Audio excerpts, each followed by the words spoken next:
জন্য section number 354 IPC একটা মেয়েকে অনেকজন মিলে মারার চেষ্টা সেকশন নাম্বার 307 এর জন্য কি সেকশন নাম্বার আছে? এটা একটা ফাঁদ। স্বস্তিক, টোপ আর তুই শিকার। গীতা এলএলবি মহাসপ্তাহ 10 থেকে 16 জুন সন্ধ্যে 6:30টায় স্টার জলসায়। হ্যালো বন্ধুরা, তোমরা সবাই কেমন আছো? আশা করছি সবাই খুব ভালো আছো। তো আমার একটা নতুন ভিডিওতে তোমাদের সকলকে জানাই অনেক অনেক ওয়েলকাম। তো আজকেকার অ্যাক্টিং ভিডিওটি ছিল স্টার জলসা সিরিয়াল গীতা এলএলবি সিরিয়াল থেকে। তো আজকে যার চরিত্রটি আমি আমার মতন করে চেষ্টা করেছি তাকে তোমরা সবাই চেনো, তার নাম হচ্ছে গীতা।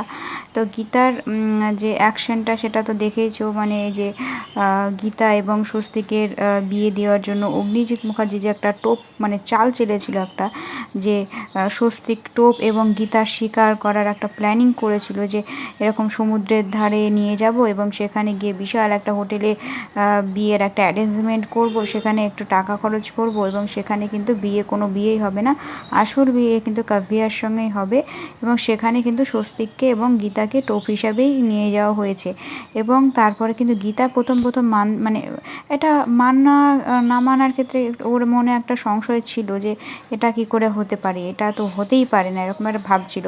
তো যাই হোক, সবাইকে মানে নিজের দিদি যে এভাবে মানে ব্ল্যাকমেল করবে বা ব্ল্যাকমেল কথাটা বলা ভুল হবে, নিজের দিদি যে এভাবে মানে প্রতারণা করবে, এভাবে যে একটা ফাঁদ করবে, সেটা সত্যি কেউই ভাবতে পারেনি।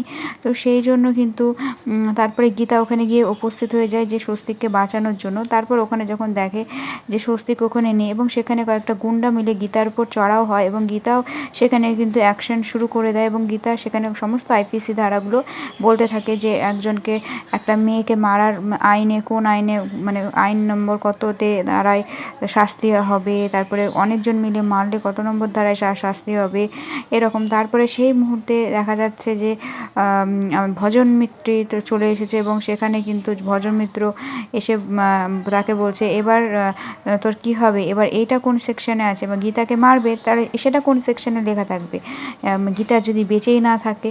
এবং সেখানে কিন্তু ভজন মিত্র এটাও বলে যে স্বস্তিক টোপ এবং তুই শিকার। তো এই একটা ছোট্ট একটা প্রোমো ভিডিও আমি আমার মতন করে চেষ্টা করেছি, যদিও বা এই প্রোমোটা অনেক আগেই হয়ে গেছে, মানে অনেক দিন হয়ে গেল। তো আমার মানে করা হচ্ছিল না, সময় পাচ্ছিলাম না আর কি, এত গরমের মধ্যে। তো এই কদিন দেখছি বেশ মনোরম ওয়েদার, তো সেই জন্য কিন্তু আমি আমার মতন করে চেষ্টা করলাম। তো তোমাদের কেমন লাগছে এই সমস্ত ছোট ছোট প্রোমো ভিডিওগুলো অবশ্যই কিন্তু জানিও বন্ধুরা। তো আমি আমার মতন করেই চেষ্টা করছি ভিডিওগুলো বানানো, তোমাদেরকে উৎসাহ দেওয়া, মানে তোমাদেরকে মানে উৎসাহ না, আমি তো উৎসাহ পাবো তোমাদের ভালোবাসা পেলে, মানে তোমাদেরকে একটু আনন্দ দেওয়ার জন্য করছি, যে তোমরা ভালোবাসছো না সেটা অবশ্যই জানিও। তো যাই হোক, আজকেকার মতো ভিডিওটি এখানেই শেষ করলাম। সবাই ভালো থেকো, সুস্থ থেকো, নতুন ভিডিওর সঙ্গে দেখা হচ্ছে।